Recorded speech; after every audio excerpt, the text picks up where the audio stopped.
I found myself for years in rooms like that saying, look, you all have this idea that schools know what to do, teachers know what to do, and your job as policymakers is to hold them accountable.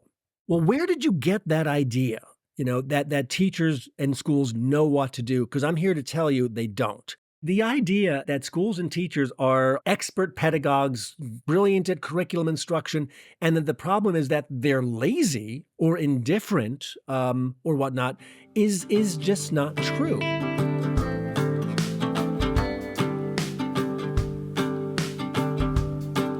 Hello and welcome back to the Hannah Frankman podcast. On today's episode, I'm speaking with Robert Pondiscio. Robert is a senior fellow at the American Enterprise Institute, and he spent the past few decades researching and writing about reform in education. In today's episode, Robert and I talk about why he left a successful 2-decade-long career in journalism to become a public school teacher in the worst performing school in the worst performing district in New York City. And we talk about how that experience spurred his 2 decades long quest to understand and advocate for the reforms that are needed in education in America, and especially how they apply to our inner city schools. We talk about the book that he wrote called How the Other Half Learns, about his experiences studying the highest performing charter school network in New York City. We talk about why education reform is such a complicated subject and why there is no magic bullet. Although, as Robert suggested at the end of the episode, there may be some magic buckshot that can directionally solve many of the disparate problems that we're facing in education in America. And we talk about why Robert feels so strongly that the way we educate is far more important to get right than changing the parameters of the schools that kids are attending while still running the same broken curriculum. This conversation was an absolute delight. Robert is a wealth of knowledge and experience. I learned so much from this conversation, and I hope you enjoy listening. Robert, welcome to the podcast. Thanks for having me. I'm so excited to be doing this. I find your story fascinating, your career journey. And I have a lot of questions that I've been excited to ask you. And so I'm thrilled that we get to actually dig into this. You have such an interesting story. You had a successful career in journalism, and you left that career to go work as a teacher in an inner city public school in New York City. I need to know more about this. Why did this feel 20 years into your career? Why did this feel like the career move? Yeah, in my more candid moments, I call this my mid-career impulse purchase because it really was not. I mean, I'd love to be able to tell you this wonderful story about how, like, oh, when I was a kid, I played school with my stuffed animals, and I always knew that I wanted to be. It was nothing like that. Yeah, so I had a career in the media world. I started out as a radio reporter, and then I worked at Time Magazine and Business Week. And as near as I can explain this to myself, I was on the board of a not-for-profit in the South Bronx, still am to this day, called Eastside House Settlement. And on my time on that board, we started going from like cradle to grave social services to putting education at the center of what we did. So I'd written a bunch of books for kids about the internet. That's probably my claim to fame right now. I think I wrote the first book for kids about the internet, like before there was a World Wide Web, back when there were things like AOL and Prodigy and CompuServe. I'd had a child myself, and so everything just kept coming up education, and then. As I tell this story, because this is what happened. One day on the way home from work, there was an ad on the subway for this program called the New York City Teaching Fellows. And I have a picture of this ad to this day. It said, "You remember your first grade teacher's name, who will remember yours?" And maybe I was having a bad day at work. I don't know. It just kind of caught me at the right moment. I thought, oh, that's pretty good. Hey, maybe I should look into this. And then I described the process of going through this program, the New York City Teaching Fellows, like being on the game show Survivor. Like I kept showing up and doing my demo lessons and doing the interviews. And at some point, I remember thinking to myself, well, look, if they're dumb enough to hire me, I'm dumb enough to do it. Um, so they were, and I did. I suppose. And another, in retrospect, probably key element of this is it was 2002. It was not that long after 9/11. So I think a lot of folks in the city at that point were like, huh, maybe I should be doing something, to give back. So I'm sure that colored it as well. But I mean, the salient point was at no point did I assume I was leaving the media career to enter the field of education. This was going to be my 2-year mid-career public service, give back stint, and then I'd, get on with my adult life. I didn't intend for it to become a second career, just kind of evolved that way. What was the training program like that you went through to become a classroom teacher? How extensive was it, and what was What a great actually question. involved? Yeah, I don't want to be unkind to well-intended people, but it was probably not great. Yeah, I mean, the frustrating part of it, in retrospect, and at the time, I went the New York City Teaching Fellows in New York. You can teach for up to 5 years on what they call a transitional B license. Maybe I don't know if they still call it that or not, but they did 20 years ago. Which means you can get into and teach in a school with what I had 6 weeks of basically teacher boot camp, but then you're also part of a master's degree program. You got 5 years to finish it in order to get your permanent certification. So the 6 weeks of teacher boot camp was actually pretty good. That was taught by an active classroom teacher by the name of her name was Jennifer Joint. She's now been married. I think she's now. I can't remember her married name, but she was terrific. She was a South Bronx teacher, and young. I was almost 40 when I started, but good, and gave us like real classroom survival skills. The master's program was, how can I say this politely? I guess I can't say it politely. A waste of time. And that was a frustration to me because the college that I was assigned to, and I didn't choose it, they chose it, was creating this teacher prep program from scratch for the New York City Teaching Fellows. Well, actually, that's not quite accurate. They didn't create it from scratch. They did nothing to alter their program to customize it for urban teachers in struggling schools. In other words, it was they just kind of applied their garden variety teacher prep program, which was all theory and not very helpful at all to folks like me and my cohort who were struggling new teachers. So I thought that was they had an opportunity to create something new and innovative that would be practical, and they just didn't. And come to learn. That's pretty typical of the ed school experience for most teachers. I have joked ruefully over the years that if we, because so much of what you get in ed school, it's like, oh, well, you have to learn that on the job. So I've joked over the years that if we trained air traffic controllers the way that we train teachers, they would meet in the control tower lounge and tell war stories. Say, oh, what, you think you're having a bad day because you crashed a plane? Hey, kid, when I was a new teacher, I crashed 3 planes in my first year. Don't worry, it gets better. This is how you learn. Like it would not be acceptable in any other profession for its professional schools to just wash their hands of any responsibility to adequately prepare young professionals for what they would face and just shrug and say, look, some things you have to learn on the job. I don't want to be overly dogmatic about this because sure, there's no substitute for being there. There's no substitute for actually doing it, but the lack of responsibility that ed schools feel for preparing teachers for what they will face, I think is one of the kind of the things that we're insufficiently attentive to in this work. In other words, we just kind of accept it. We don't really kind of demand more of our schools of education, and that has been a consistent frustration of mine for now going on 25 years.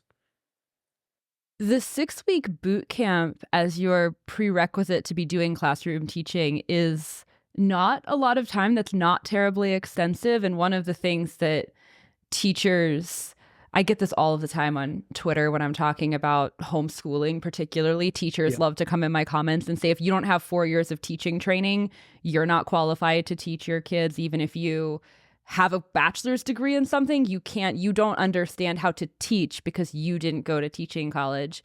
This flies in the face of that. If you're getting 6 weeks of training and then going into the classroom, what were the prerequisites for being accepted into this program in the first place? I would assume you had to have a bachelor's degree. What were was there a prerequisite level of, like, if you have 20 years of career experience, then you're qualified to teach at a certain level? How did this work?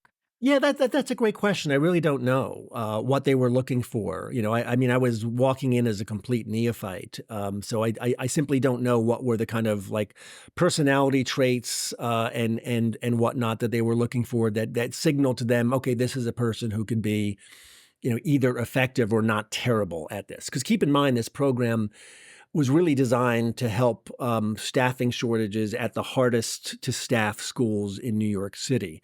Now the program still exists, and now I believe it's all geared at special ed and math and sciences. So in other words, there was not a teacher shortage for general ed the way there was 20 years ago. But I'm guessing, at the risk of sounding dismissive, that the bar back then was a willingness to do it, and relative sentience. Where now it's a lot different. They're now using the same program to fill high needs, not high needs schools, but high needs positions, math, science, special ed, and whatnot. But what's interesting to me is, okay, so I wrote a book not that long ago about Success Academy, and I can tell you what they look for. First of all, Eva Moskowitz says one of my favorite things that she ever said was, when they're looking for new teachers, what are they looking for? Because they also take in experienced teachers. So what she said was, we're looking for, quote, not crazy. Which was somewhat endearing. But I heard a story long after I'd finished the book that I wish I'd known about and could have included, where somebody who was doing that hiring process said something that sounds chilling, but there was method to the madness. She said she always liked when she could make a would-be teacher candidate cry during the feedback of the demo lesson. And she wasn't being cruel. What she meant was, like, if somebody cries and then they give them feedback and then they do the reteach, and she sees that they take the feedback and implement it, then that's somebody they can work with. Somebody who is nobody made me cry during my my teacher audition, but maybe that was part of it. Maybe they gave me feedback on my demo lesson, and I internalized. That would be a smart thing to do. Like, this is somebody coachable. So in other words, we're not expecting you to come in here and be a genius at this, but we are expecting you to be flexible, malleable, take feedback, and move forward. Why are the tiers specifically important? I understand why taking the feedback and applying it is clearly important. That's the measure of success, but it feels like the tiers also are indicative of something. Is it a level of sensitivity and care about what you're doing? Oh, that's a great point. I think she was being somewhat arch, this person, when she told me that anecdote. But yeah, I think that's an interesting point. Yeah, I mean, you don't go into this line of work, right, unless you have a certain amount of empathy and caring for kids. Look, on the other hand, too, you probably don't sign up to do this at all, unless that's how you're wired. Like, if you don't like kids, if you don't like being around people, then on career day you're not lining up for teacher, you're lining up for lighthouse keeper, or accountant or something like that, where you're not having to deal. I think it wouldn't even occur to you to sign up to do this if you weren't naturally empathetic and interested in other people and children. I hope. Yes, one would certainly hope. It feels like an important prerequisite, more important perhaps than even the 4 years of training to be a teacher, to care about what it is that you're doing right, and the children in the room. Yeah. I wish more of education worked this way. The story, the experience that you had, I wish this was more commonplace, that people coming into teaching positions were people who had prerequisite life experience, as opposed to just having been in a classroom as a child, and then in a classroom as a college student, and then in a classroom learning how to teach, and then in a classroom teaching. I wish it was more common for kids over the course of their education experience to have the opportunity to learn from and work with people who can bring perspective from different career fields and different Totally real agree. life experiences. That adds such dynamism to a Yeah. child's perspective on how the world works, but also the things that they're learning, because you're not just bringing the example sets of what's inside of the curriculum. You're able to bring real world anecdotes that you have lived and Yep. experienced and use it to illustrate the lessons that you're teaching. Yeah, no, I think that's a really good insight. I mean, look, I suppose as a practical matter, we need enormous numbers of adults to staff America's classrooms. I think nearly 4 million, full-time teachers. So it probably would not be practical for us all to be second career teachers. You gotta have boxcar numbers of people doing this job. Um, and look, this is confirmation bias because it's my experience. But, I do sometimes wonder if I could have done the job at all as a 22-year-old, as opposed to being I was 39, my first day teaching 5th grade. I do think it adds some texture, and look, it frankly, it kinda gives you a bullshit detector. Can I say that on this podcast? Is that okay? Yes, you can. Um, when you are 22 years old, you may be kind of hardworking and eager to please and not terribly knowing.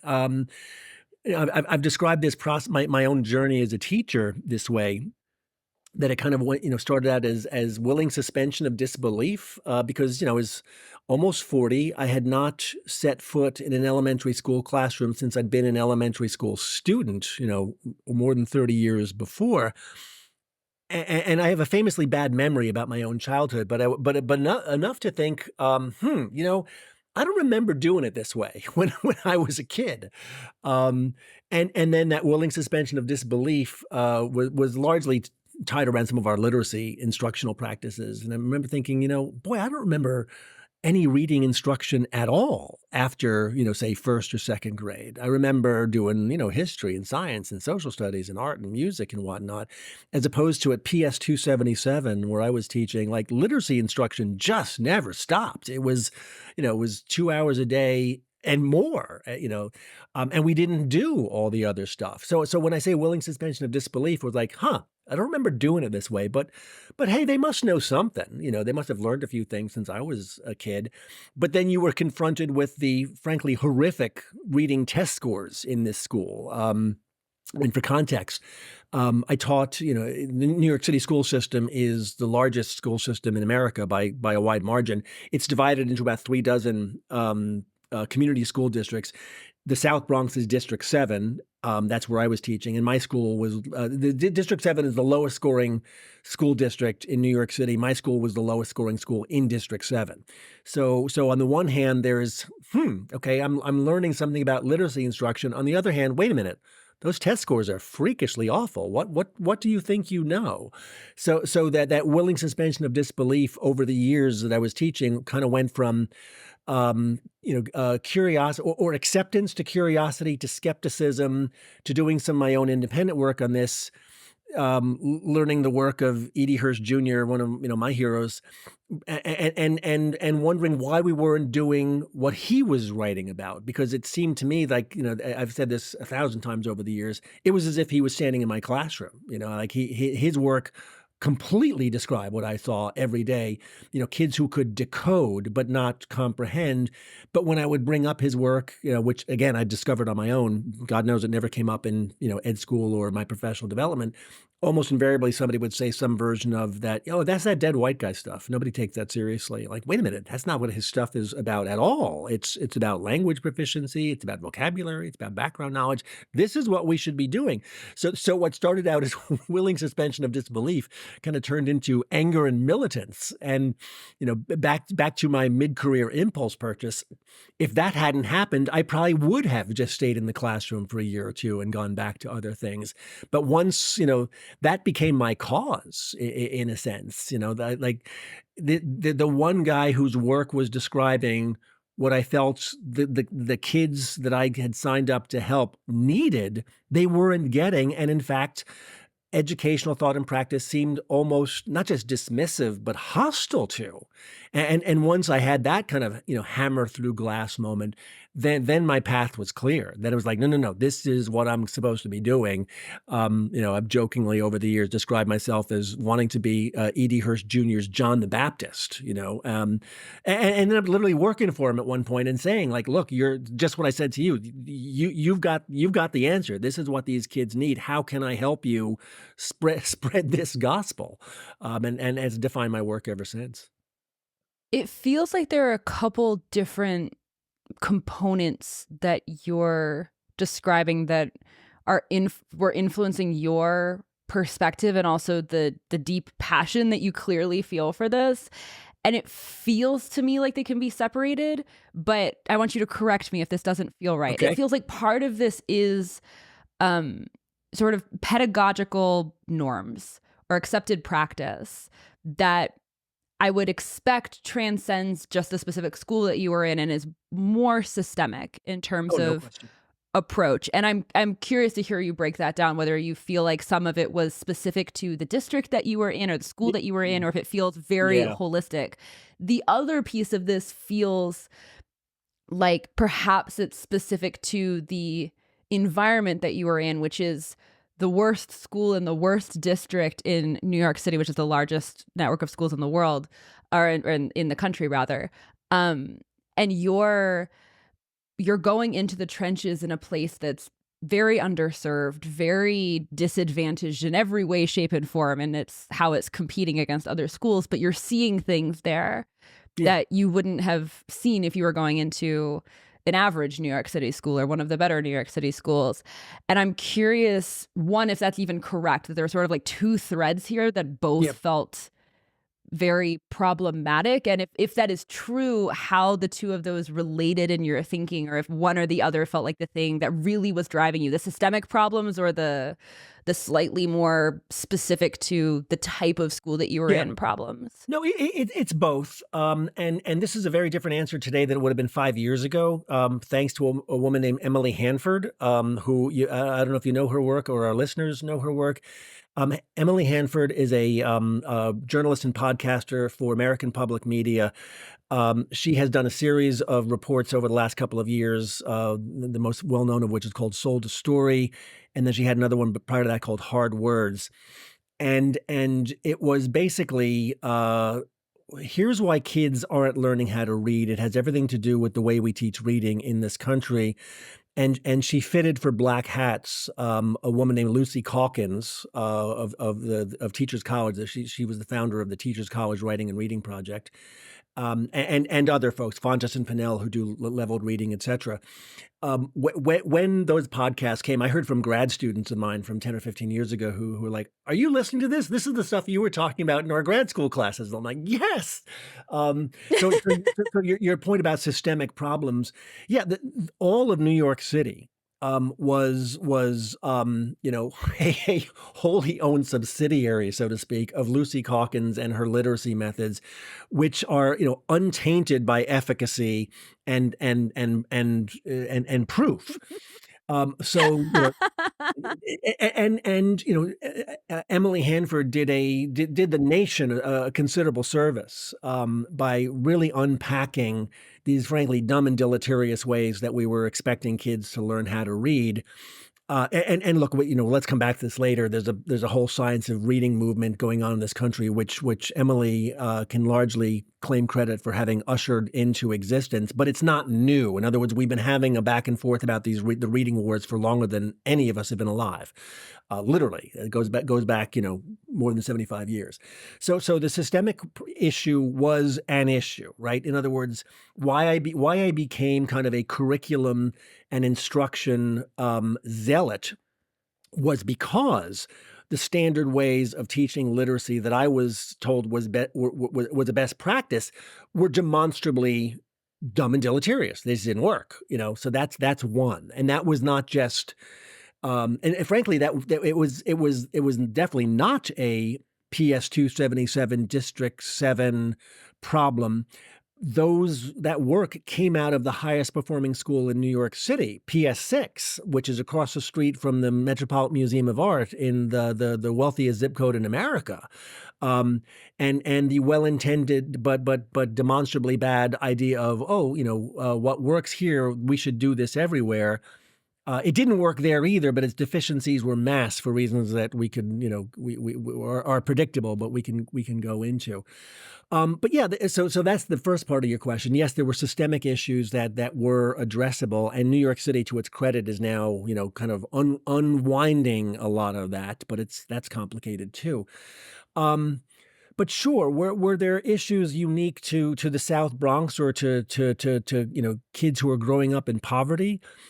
Yeah, of course. It'd be insane to pretend otherwise. But one of the reasons that Hirsch's work appealed to me over the years and why, his work has kind of dominated my own is because it does not accept that as determinative, and again, I don't know how much detail we should go into this, but I'm down to go into quite a bit of detail okay. if you would like. This is Well, thanks for fascinating. indulging me because I can't say two sentences in education without invoking Hirsch and his work. When I say that he's the guy who kind of explains it, I mean that in the most literal sense. So Hirsch's insight, and this is I'm going to broadly oversimplify a large body of scholarship to a few simple ideas, but his basic point is that, like, look, language is a kind of shorthand. There are the 26 letters and there's the words we make out of it, but it's all about context. So Hirsch made simple is like, look, literate speakers and writers make assumptions about what their readers and listeners know. And when those assumptions are correct, then language proficiency is smooth and fluid, and it feels like like riding a bike, or throwing a ball, like it's just a skill and a transferable skill. But when we're not all on this, when we don't all have that, that same array of what I like to call mental furniture, well, then proficiency, language communication breaks down. So, and I give deathless talks about this where I say that every teacher in America who teaches disadvantaged kids has had that moment where a kid says, "Well, I read it, but I didn't get it." And then you wonder, well, why didn't they get it? Because this happens on fairly simple texts. Like the answers to your comprehension questions are right there. Why? How could you not get it? It's right there in front of you. Um, so Hirsch's work is about background knowledge. It's about vocabulary. So my analogy is think of a piece of text like the child's game of Jenga. Where every block is a bit of background knowledge or vocabulary word. And then if you've ever played that game with your kids or grandkids or students or whatnot, you know how it works. You pull out a block or two and it's fine. And then what happens? You pull out one too many and the entire thing collapses. That's what it's like to be a kid who's reading a fairly simple reading passage and there's just one too many things they don't know. A bit of background knowledge, a bit of context, a vocabulary word. Suddenly it's like reading a foreign language. They know the words, they can quote decode, but it's comprehension that fails. And so back to, how are you trained as a teacher, Mr. Pondiscio? How does Lucy Calkins explain this to you? Well, the fashionable notions then and still are, well, look, kids need to be engaged by their reading. They need to read stuff that reflects their experience, their interests, etc. In other words, that the goal is to make kids fall in love with reading and with words, and then mirabile dictu, they will become good readers. Okay, well, there's a surface plausibility to that. Because more reading is better than less reading, and even we know this from the work of cognitive scientists, that even simple texts, like in children's books, have more sophisticated vocabulary, more rare and unique words than our spoken language as educated people. So yeah, more reading is good. But it is not true that it is just read what you like and good things will happen. I alluded to this a moment ago. Like, we have this idea that reading is reading comprehension is not just a skill, but a transferable skill. In other words, once you learn how to read, then you could read anything. And it just doesn't work that way. There have been any number of studies that show, and Emily Hanford made this one famous as well. I've been talking about it for 20 years. A lot of us have been the so-called baseball study. So the one that is like the hammer through glass through people is, I think it was Recht and Leslie. I can't remember what university did this study some years ago, where they showed that, and it was kind of a clever design. So they had kids, I think fifth graders actually, read a passage about a game of baseball, and they would stop them while they were doing the reading and ask them to demonstrate what they just read by moving models around on a a toy baseball diamond. And what was fascinating about this, and please, and this is dull, but it's important. Um, the students who knew a lot about baseball, well, okay, so sorry, I'm getting ahead of myself. They divided the groups into, good readers versus poor readers, and then kids who knew a lot about baseball versus kids who did not know a lot about baseball. So in other words, you've got four groups: good readers who know a lot about baseball, good readers who don't know a lot about baseball, poor readers based on standardized tests who know a lot about baseball, poor readers who don't know a lot about baseball. Well, if reading were a skill, like riding a bike, like throwing a ball, you don't have to, once you learn how to ride a bike, you can ride any bike. Same thing with reading, right? If that were true, then the good readers should have, it shouldn't have mattered what they were reading about. They should have outperformed the poor readers because they're good readers. Well, what this study showed was that the good readers, or the poor readers who knew a lot about baseball, outperformed the good readers. Okay. In other words, knowing a lot about the subject makes you a good reader, or appears to make you a good reader. So if that's the case, follow that idea what it leads. Who is a quote good reader? Is it a kid who gets a good score on a standardized test, or is it a kid who happens to know a little about a lot of things? This is the Hirsch point about background knowledge and vocabulary. That literate people tend to be broadly educated. So the way to make a good reader is not practicing comprehension strategies and read, but and using them on whatever you want to read. It's about giving kids a broad education. It's about making sure that, again, they have that same array of mental furniture that literate people have, that their education is rich in science and history and art and music. And this was the thing, back to what you asked me a half an hour ago, why did I become a second career teacher? Because that's not what we were doing. I remember a conversation with a teacher in my school who said, when I would natter on endlessly about Hirsch and history and social studies and art and music, it's like, oh yeah, well that stuff's all important, but first we have to teach kids to learn to read. It's like, no, they're not going to learn how to read the way we're doing it. Okay, we're taking away the stuff that makes them good readers. Dan Willingham, who's a good friend, he's a cognitive scientist at the University of Virginia. He put a video up on YouTube years ago without narration. It's a 10-minute video. I encourage everybody to watch it. It was called "Teaching Content is Teaching Reading." That's the thing. Okay, kids are not going to become good readers if they just quote practice reading. They have to know what good readers know, and so Dan explains this better than I do, and more economically clearly than I just did. But anybody who wants to learn more about this, I would encourage you to go to YouTube right now, rather than listen to me natter on, and Google "Teaching Content is Teaching Reading" by Dan Willingham. It explains it all in 10 minutes. If someone listening to this is interested in Hirsch's ideas, do you have a recommendation for a first book to start with? Yeah. Hirsch himself describes, himself as like the fox and the hedgehog. The fox knows many things, but the hedgehog knows one big thing. Well, the one big thing he knows is that background knowledge is literacy. So he has, it sounds dismissive to say that all of his books say the same thing, because they're very different and unique. But you get his basic idea from most of his books. The one I would recommend if you're a teacher or want to be, is The Knowledge Deficit. Yeah, I think that's probably the one that I read first, and his most famous one is Cultural Literacy, which is a kind of a funny story. Cultural Literacy came out in 1987, and it was one of these bizarre, out of left field bestsellers. Like it was literally on the New York Times bestseller list for I think a year. And why was that? Whoa. Because it was like this kind of, a fairly academic book. Why would this be a number one bestseller? Well, it was the same year that Trivial Pursuit came out. And there was a list in the back of this book of 5,000 things that every American should know.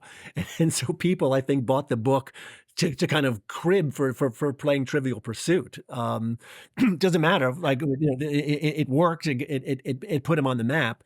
But his work was controversial from that day on, and I saw this again when I was teaching in the South Bronx, when people, I alluded before, when people would say, "Oh, that's that dead white guy stuff." Nobody takes that seriously.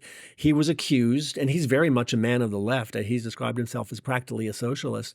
He was, accused of trying to impose a dead white male canon on school children. My point ever since when I explained Hirsch's work is like, no, this is not an exercise in canon making. This is a curatorial effort. In other words, and I think this is a key point for teachers to understand. I said it before, there are things, what you must understand is how language works. That speakers and writers make assumptions about what their audiences know. So therefore, our job as educators is to ensure that that's correct. And so this is not an exercise in read this because I say so. It's read this because people will assume you know this. And if you don't know this, and by the way, this gets to cultural references, allusions, idiomatic language. There is language again is a kind of a shorthand, and yes, where it gets controversial, Hannah, is because people say, well, when they say it's a dead white male curriculum, well, language doesn't care what we think. Language is a cultural thing. It changes over time. It evolves over time. But yeah, unmistakably, standard English. And for those who are listening, not watching, I'm making air quotes when I say standard English. it reflects the body, the assumptions of European culture, because that's where it comes from. If you're uncomfortable with that and you decide you don't want to, teach Greek mythology because that's that's dead white male culture, well, then you are, I would argue, imposing a form of illiteracy on children. You are saying, I know this stuff, so when somebody refers to Achilles' heel or Pandora's box, I get the reference and I understand the point, but I'm not going to teach that to you because that's hegemonic. Well, then you are making a decision on behalf of that child to disadvantage that child, to assume they don't need to know something that everyone will assume they need to know. I don't like to adjudicate these arguments, but I want people to understand the way language works. And then you have some very high stakes decisions to make about what children do and do not need to know. This reminds me a little bit, there's the almost inverse problem that becomes a cliche in the world of homeschoolers. Yeah. The deeply canonically culturally literate homeschooler who's completely pop culturally illiterate. They can tell you all about every Greek myth and every Greek tragedy. Yeah. But you mention a TV show or a contemporary musician and they'll have no idea what you're talking about. I may or may not have been this homeschooler when I was a teenager. The truth comes out. I may or may not have been able to talk about Sophocles and Oedipus Rex all day, but didn't get a single movie reference or understand that people were making movie references when they would say random things that sounded kind of funny but didn't really contextually make sense. But there's different ways in which I think this expresses, and I think that's a much more benign problem. It's much easier to catch up on pop culture references that you're missing, but you still have a gap in understanding how the world is communicating with itself. There's a set of contexts that you're missing. But I'm curious about how this translates to the school district specifically that you started teaching in, because I imagine there's a depth to this that makes it extraordinarily problematic. Sorry to interrupt. It's not all depth. Some of it is surface. An example that I use, until fairly recently, I'd never read Moby Dick. I read it finally, a few years ago, well into my advanced middle age. But up until then, I certainly got the reference if somebody referred to, a white whale or called their boss Ahab. I even understood that Starbucks, the coffee chain, was took its name from Melville. So even though I'd never read the book, there were any number of idioms or allusions that I got, and you invoke pop culture. I mean, for years, especially working in the media, I described that as the cultural equivalent of secondhand smoke. You just get exposed to it. Like, you just somehow know. Like in fact, it's only fairly recently that I walk down the aisle in the supermarket and I see, people or In Touch with the other magazine. I'm like, who the hell is that on the cover? Until fairly recently, like I just kind of knew. You absorb, but the culture has become so not just bifurcated, multifurcated that's no longer true. But I mean, the more earnest description of this, in terms of applying this to education, I don't think this analogy is original to me. I'm not that smart. But for years, I've said, look, the way I was trained as a teacher, and we've talked about this a little bit, was to valorize the mirror, make the child's education reflect back his or her personal experience, to engage them, to interest them, to motivate them, etc. That's exactly wrong.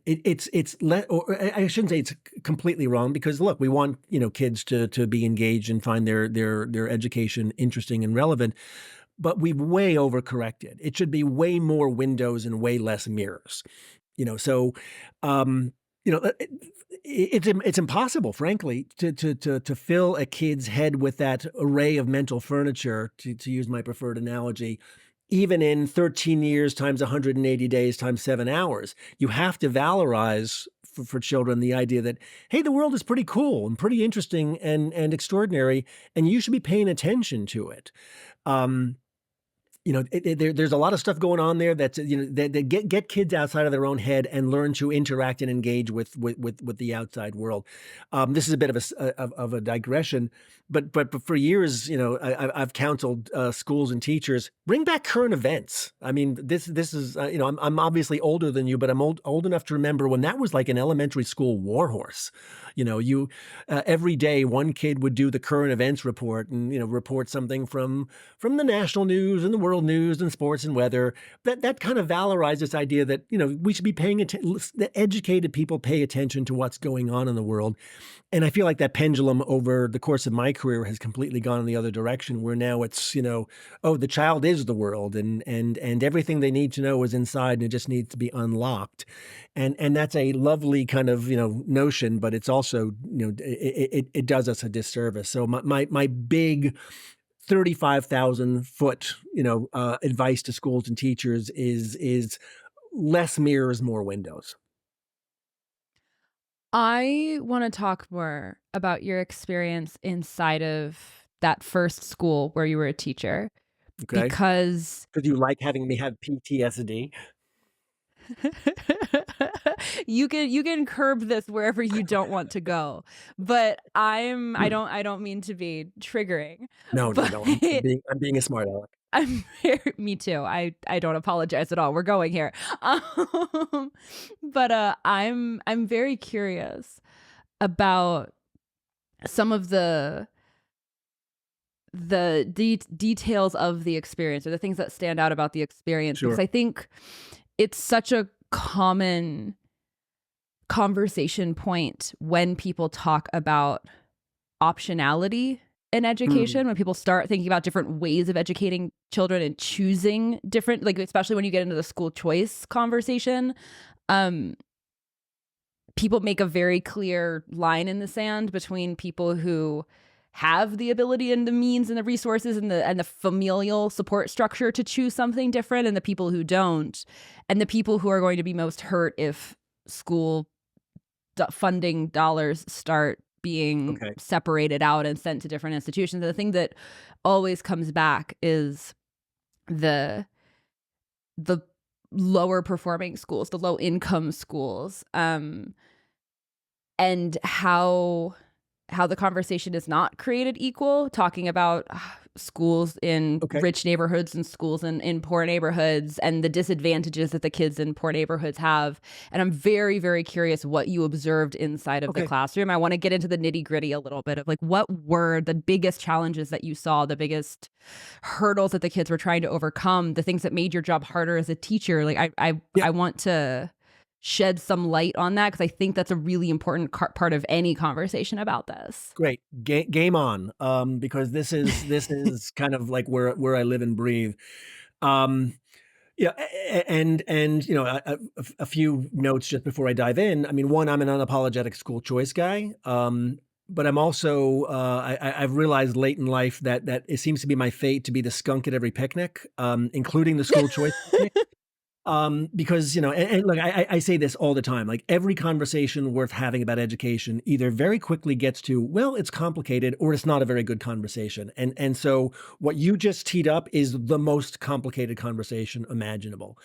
Um, and I also say, look, I never want to be that guy who waves the bloody shirt.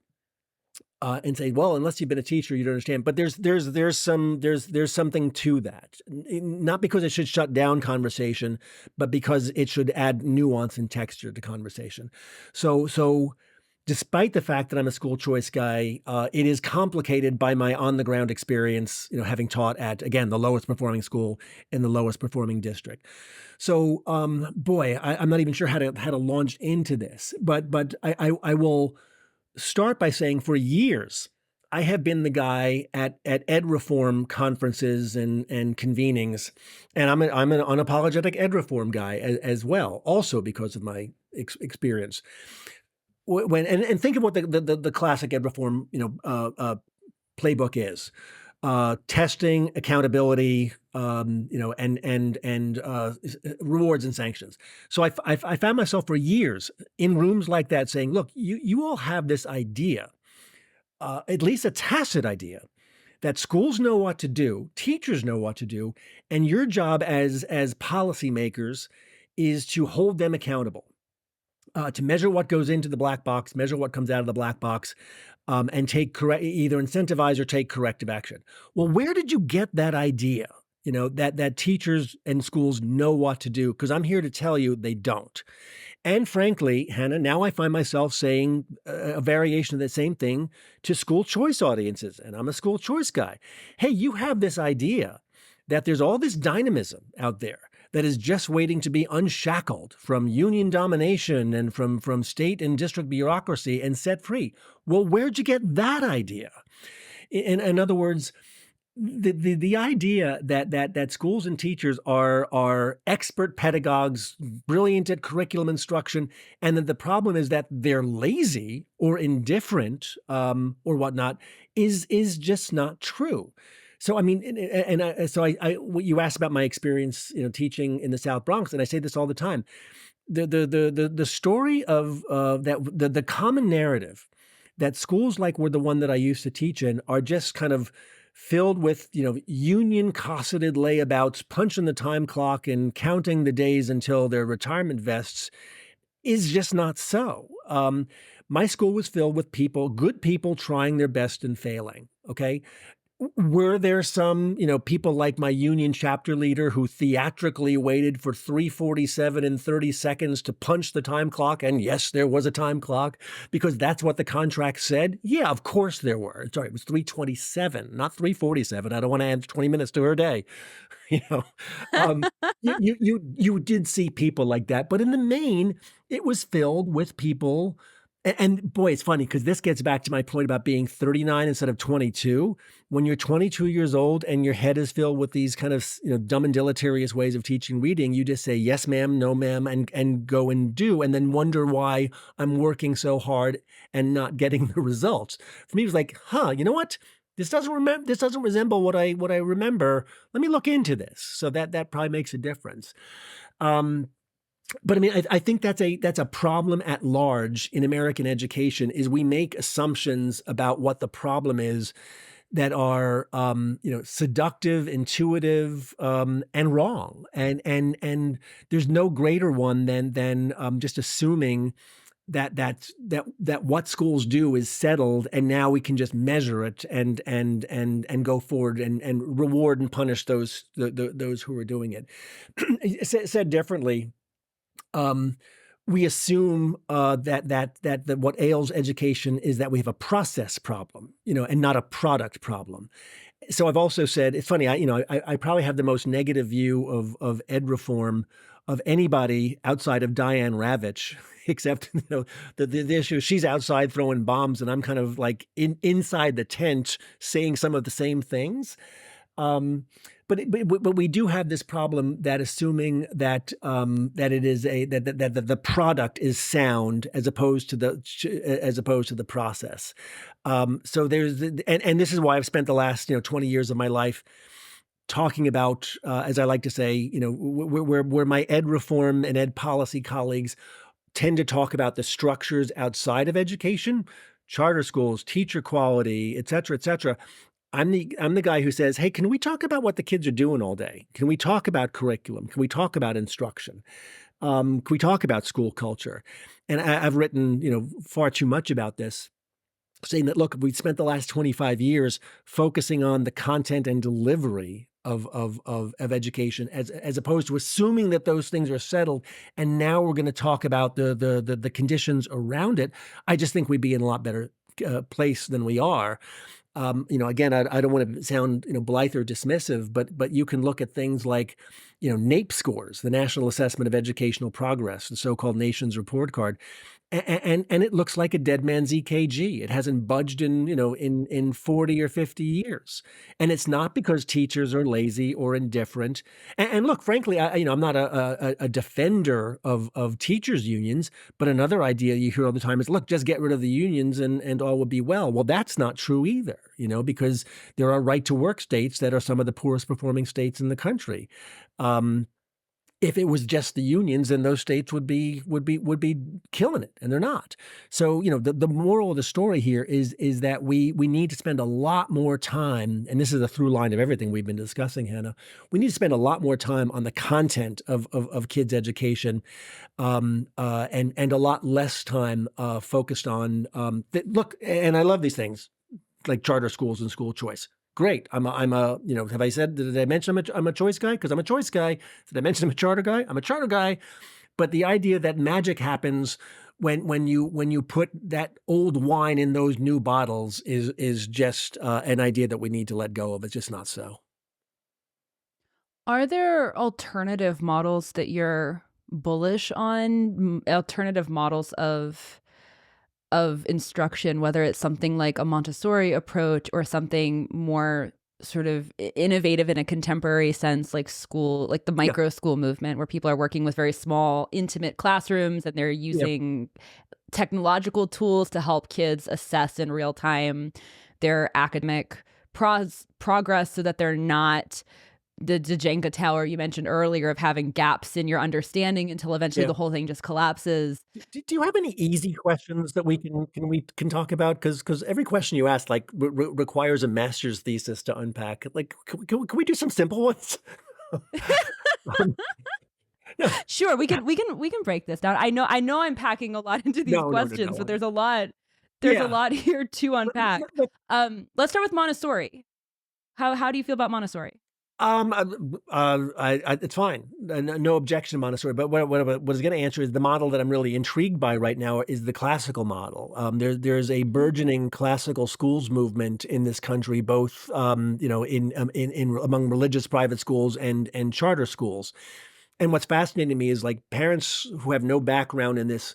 There's something about that word classical. They hear it and they sign up for it, just on faith. At charter schools, classical charter schools in Florida, for example, they open on Monday and on Tuesday there's a line out the door.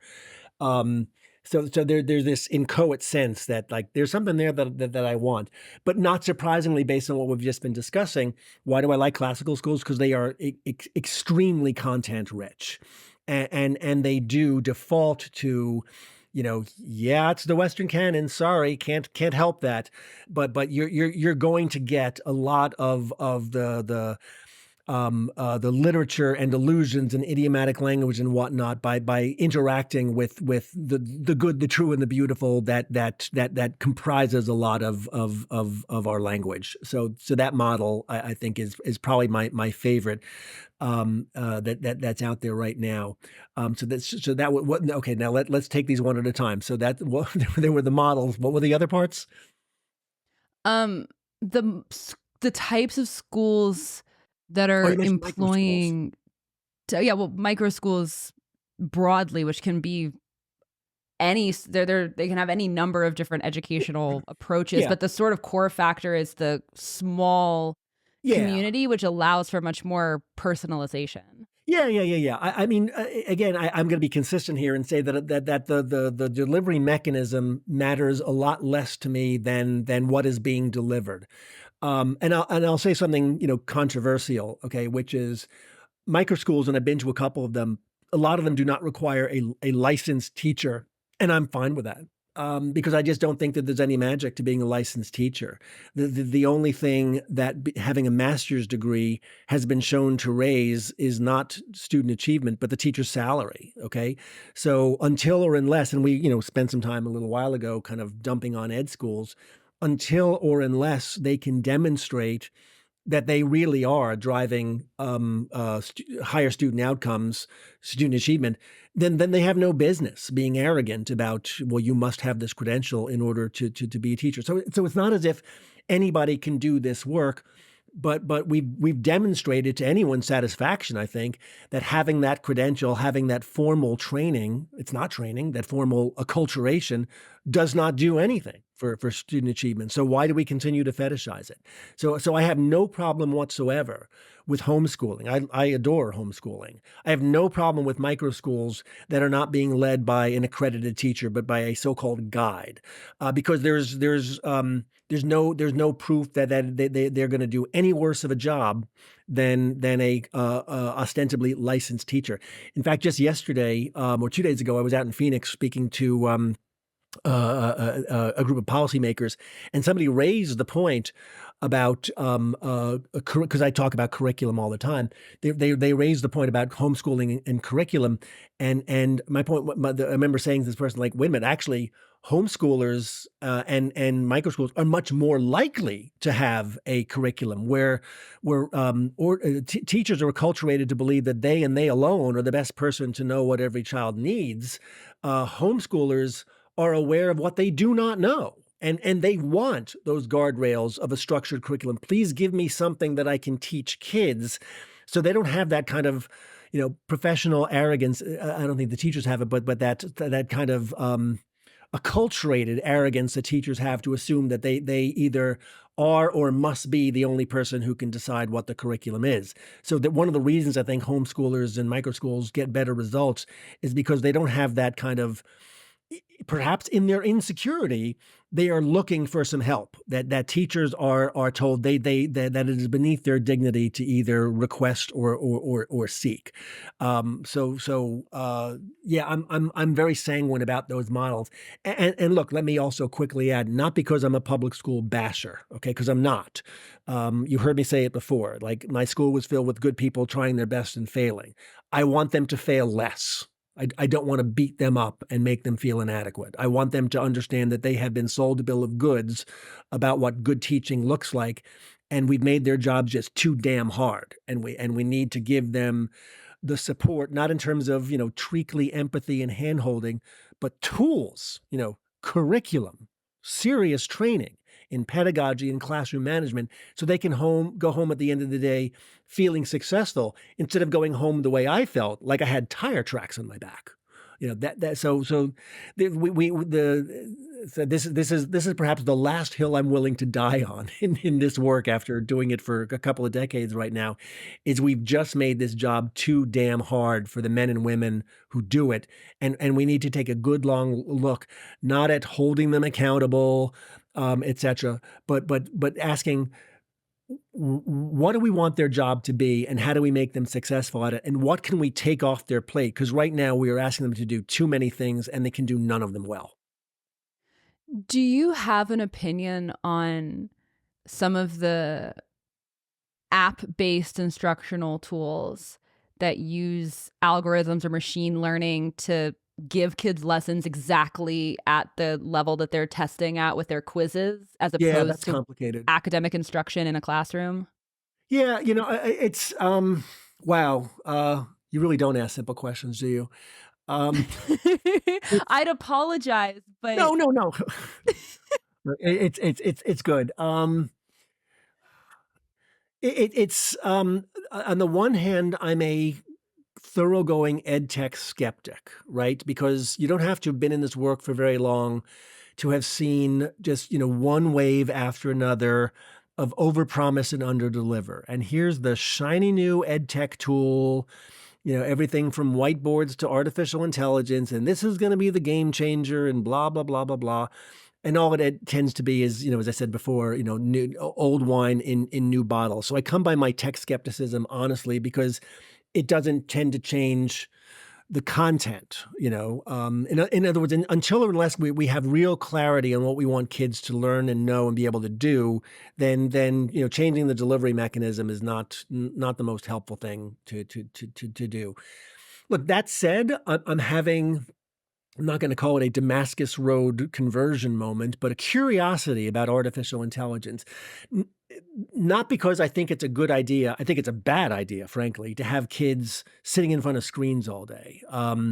You know, at the risk of yet another diversion, one of the reasons that we send kids to a place called a school, and it looks the same as it did 100 years ago with 20 kids in a room and an adult in the front of the room, is because we like it. Okay. It's not because we can't come up with other ways to do it. It's a enduring cultural habit. There's something about sending my kid off to be around other kids in a room led by an adult that works for us, and we value and want it to continue. So I don't think anybody should be enamored of the idea. And frankly, it's a very technocratic idea, right? Oh, there's a set of standards and content that we are going to ensure that kids learn to mastery, and it doesn't matter whether they do it in a school, homeschool, in front of a screen, or under an olive tree. As long we're going to measure their mastery. That's a really bloodless way to look at the work of education. Surely there's more to it than that. So I'm not a big fan of like put kids in front of a screen and let them master the material. Okay, that said, why am I having a Damascus Road conversion moment about AI? Or potentially, I don't want to oversell it. It's because of this idea that I mentioned before, that we've made teaching too hard for mere mortals, as I like to say. So do I want artificial intelligence to be the teacher? Not necessarily, but I don't mind the idea of artificial intelligence giving feedback if it can do that well. Because one of the problems in contemporary teaching is we expect teachers to spend all their time, on Google and Pinterest, and teachers pay teachers and share my lessons and design bespoke lessons and whatnot, which I think is crazy for reasons we can go into. But if AI can help maximize teachers' time, to free up time for them to not do that lesson planning, for them to have help in evaluating student work in real time, giving feedback, etc. In other words, if it can free up teachers to be teachers as opposed to all the other stuff that they have to do, now I'm interested. Right, but that's the key.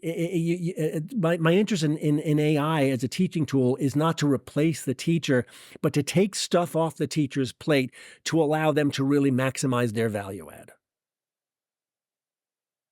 I want to come back for a second to the inner city school that you were teaching at the start of your career, and kind of draw the thread back from what we've just talked about, which is all really interesting, everything that you've just said.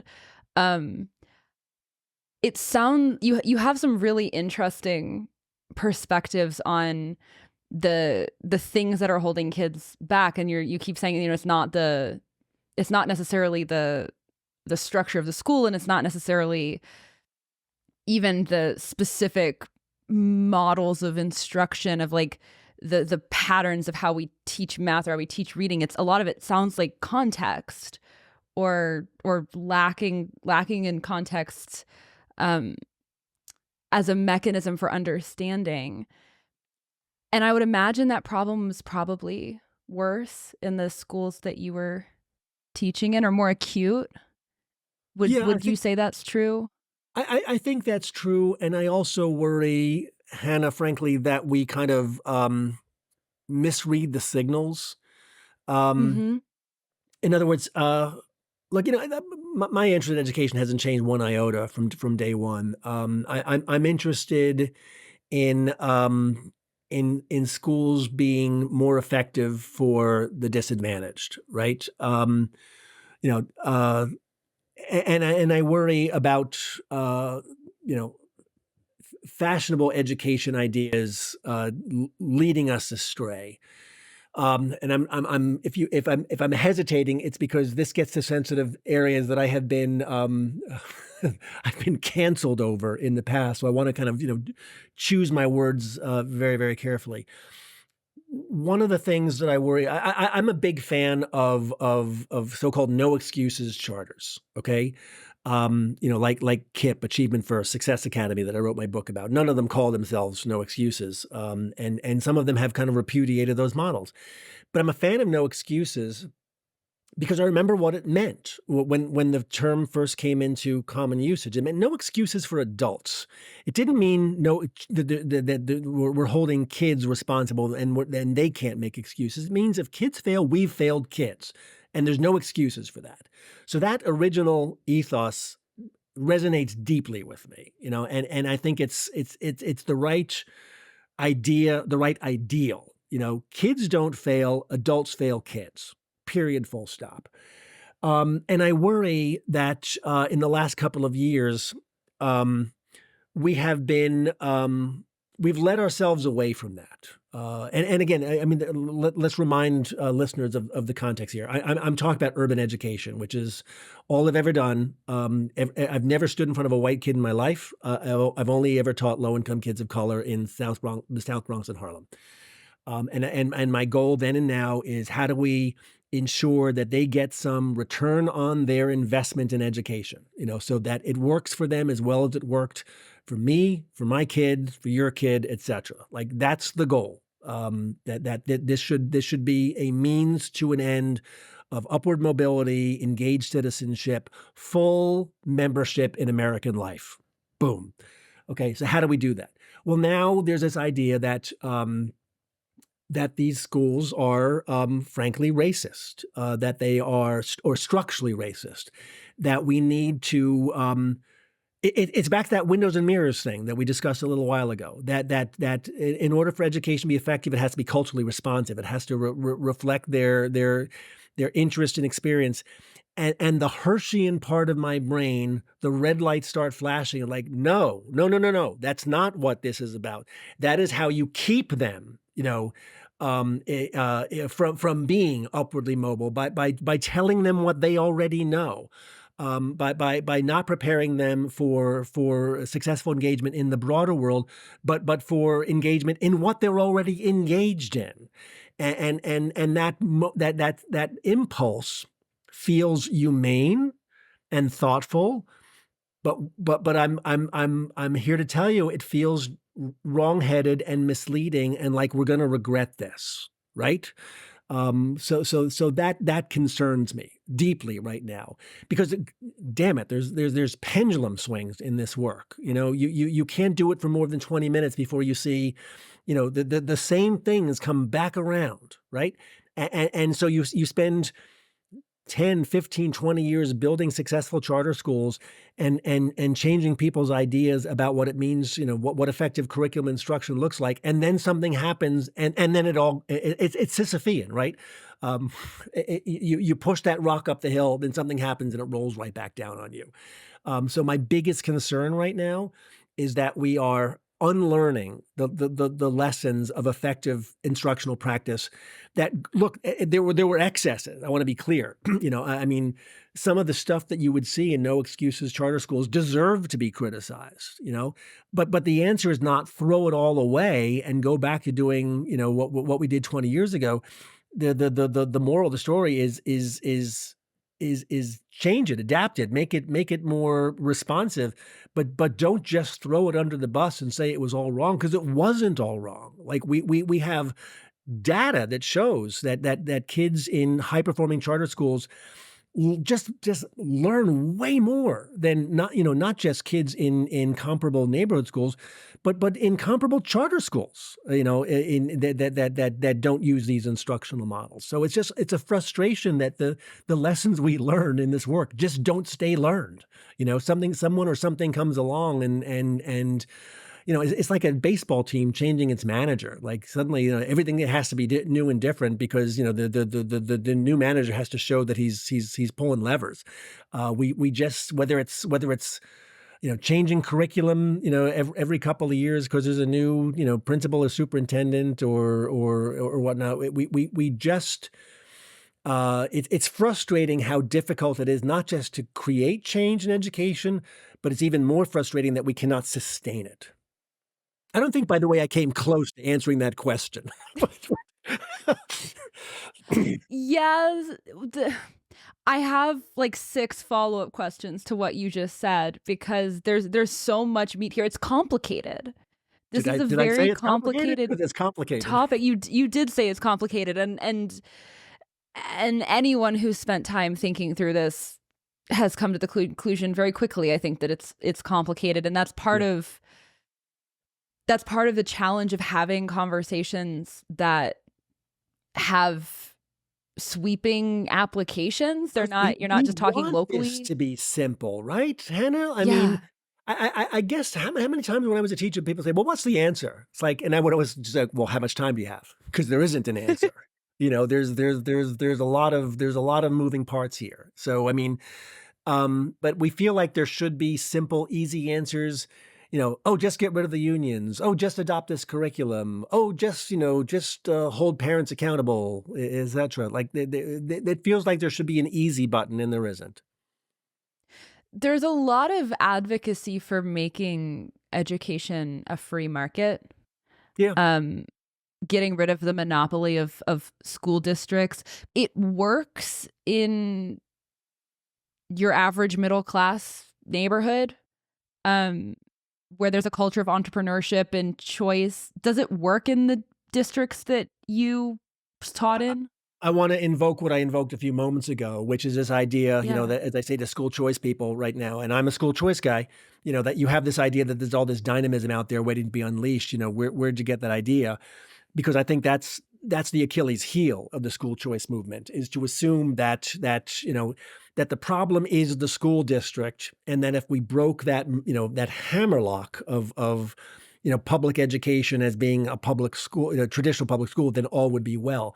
So, it will not surprise you to learn that I have some heterodox notions about this, because I'm a curriculum and instructional guy. I've said for years, like, look, this is not about a new delivery mechanism for the same old, curriculum instruction. That's just a second flavor of bad. The reason I'm a school choice guy is because I understand that, and we alluded to this a moment ago, right? There's a bewildering array of different options out there. Okay, do you want your child to have a Montessori education? Do you want your child to have a classical education? How about project-based learning? Oh, maybe your child is an athlete or an artist or wants a school. In other words, if you have this idea out there that it's all the same and now we're just going to create different choice creates different delivery mechanisms, that's a impoverished view of what choice can do. I like choice because it can give a full flowering to all these wonderful different pedagogical or curricular models out there. That's what choice should do. But the only question we tend to ask about choice, if you're a policy person, is, well, does it work? What's the scores? And I've made this criticism over the years as well. Like when people talk about, and frankly, I've indulged some of it in the past hour, do charter schools get better scores? Well, they might, but it's not because the word charter is on the building. It's because of what they're doing, inside that chartering gives them the permission structure to do. So, the long story short here is we have to have a way more nuanced view of what these things allow us to do. I like choice because I like to choose. I don't like choice because it's going to give me better test scores. It may give me better test scores, and that's a good thing, but that's not why I want to choose. Like, I want to choose because my daughter was an athlete, and she went private end to end. As I joke, my wife was a private school girl, I was a public school kid, and private school was the price of peace in our marriage. And good Lord, what a price! Um, but we left what was one of the the quote best schools in New York City because my daughter was an athlete and wanted to go to a school where where she could maximize that. So we went to a less good school for that. A technocrat would say, well, that was an insane choice. Nobody would choose a lower performing school for a better performing. Well, of course I would, because it was what my daughter wanted. So choice arguments that are just about test scores elide all of this.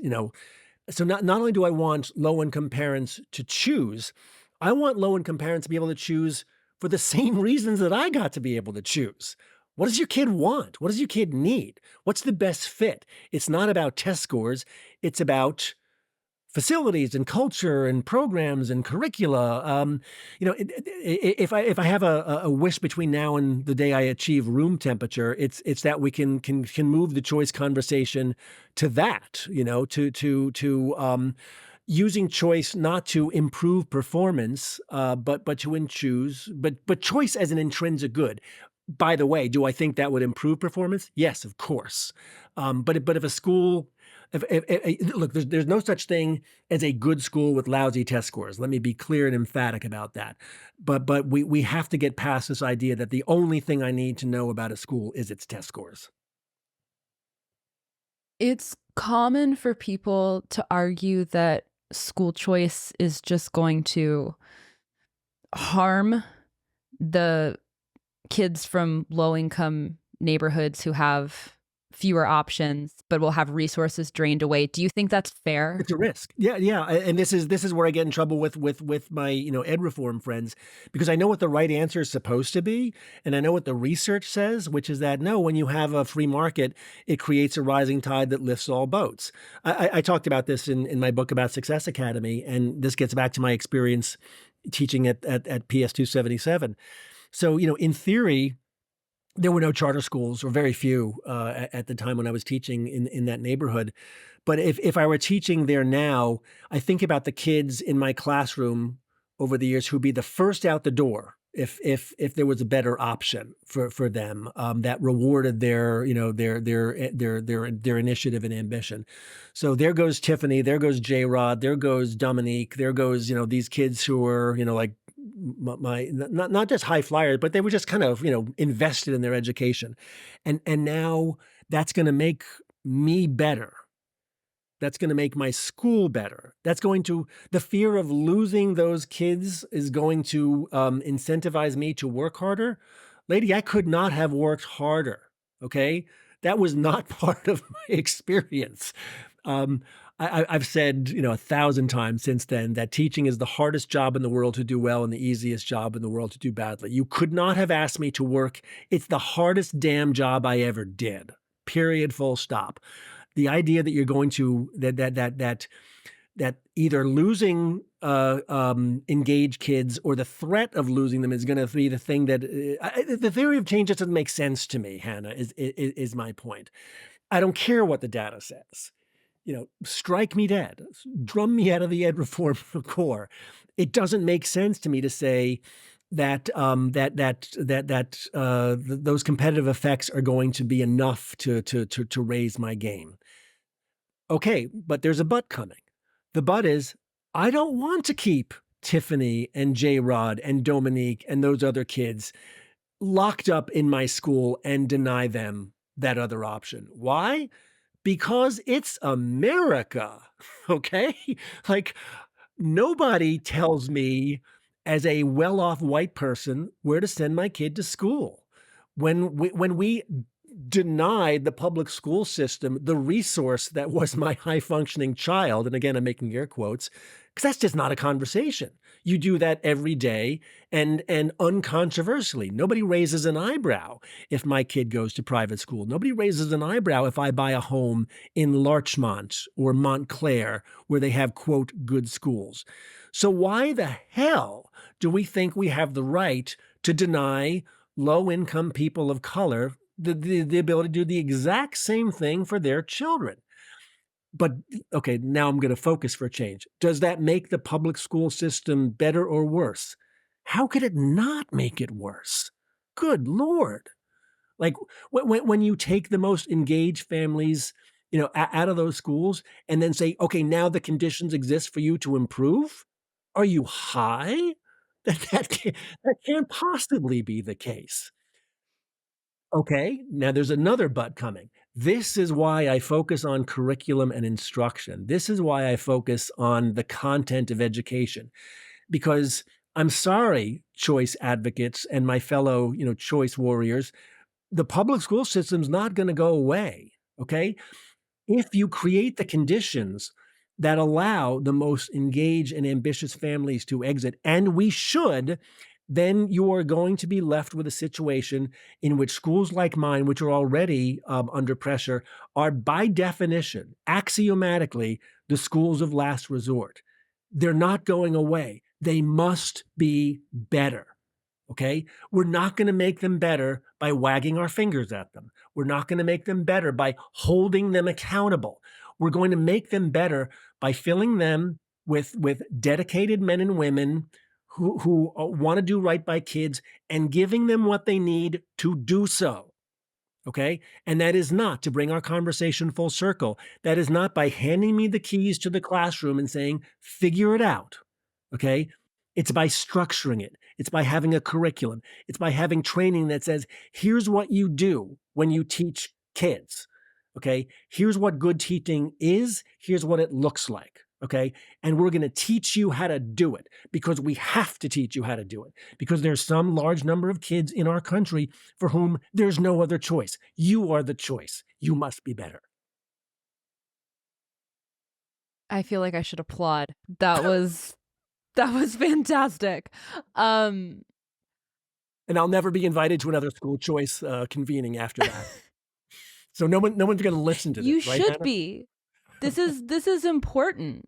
This is why, part of why I wanted to have you on the podcast is because these are deeply important questions to ask and answers to be willing to talk about. We have to be honest. We have to be honest about it. Yeah, I feel like there's a balance that has to be struck, and you might disagree with me about this, but I feel that there's a level of optimism that is necessary. You have to have a level of optimistic hope to feel like it's worth trying at all. Yeah. And I'm a chronic optimist, so I naturally veer in that direction. But you have to balance the other wing of the bird with the willingness to talk about everything that we're talking about here and say, well, maybe there's not an answer and it's not going to solve things for everyone. And there is no magic bullet, unfortunately, which anyone who's delved deep into this, I think it's a fairly inevitable conclusion. It's very complicated. You're talking about millions of individuals, tens of millions of individual children. There is no one solution that fits all of them. No, of course not. A friend and former colleague of mine used to like to say there's no such thing as a magic bullet, but there might be magic buckshot, meaning, you got to get a lot of things moving in the same direction. And I think that analogy has always stuck with me. Right. Yeah, that's pretty good. Right. In other words, back to my point, when people would say, well, what do you need to do? How do you fix this? Like, there's not one lever. There's a lot of different levers. It's super complicated. But part of it is, and I think this is probably the theme of this conversation, we really need to be clear-eyed about the problem we're trying to solve and who we're asking to solve it and who's responsible for solving it. It cannot simply be on the backs of individual teachers. And for anyone who does care about being clear-eyed about solving this, I'm going to plug your book for a moment. I would highly recommend reading your book. Very kind. It's very illustrative of what the day-to-day is like inside of a school that serves kids from low income neighborhoods who, they're not coming from families that have the means to send them to a school that's perfectly optimized in every way, shape, or form to put them on the track to be astounding to the admissions officers at Yale and Harvard. It's a school that's, meeting kids where they're at and doing a phenomenal job at it. Success Academy, the network of charter schools in New York that you were documenting. You did an amazing job with it. You do such a great job illustrating the day-to-day, but also digging into the underlying philosophy of what's happening and why it's important. So I would highly recommend, it's called How the Other Half Learns. And I would highly recommend that anyone listening to this read that as well. I tore through it when I got my hands on it. It's a fun read and it's very enlightening. A fun read about education policy. Yeah, which is, I don't say that lightly. These books often aren't, but it's actually quite engaging. Thank you.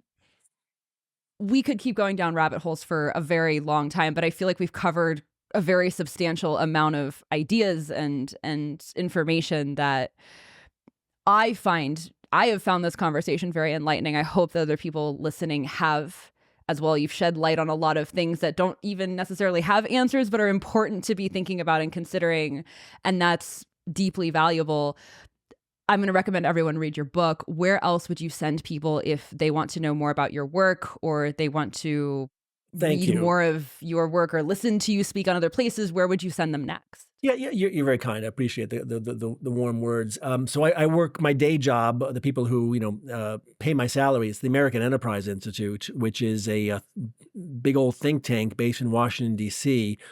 So I am an AEI scholar, and I love that I'm a scholar because I didn't have my undergraduate bachelor's degree till I was almost 40 years old. So I am not a model think tank scholar. But I have a page at AEI. So if you Googled, Pondiscio and AEI or American Enterprise Institute, that will take you to my so-called scholar page, which everything that I write and whatnot just rolls up automatically onto there. And I write about education and give talks and whatnot. Every time I do that, it shows up there. So that's kind of one-stop shopping for the work that I do. I appreciate that you're recommending it to people. I'll give you a list of other people they should be focused on. We've talked about some of them: E.D. Hirsch Jr., Dan Willingham, et cetera. But to the degree that which you want to follow what I do, that's the best place. Amazing. Thank you so much for taking the time to do this. Thank you for humoring all of my questions, even when they weren't simple to answer. Thank you for humoring me not answering them, for Pete's sake. This has been delightful. Thank you. Thank you so much for taking the time. Really enjoyed it. Thanks, Hannah.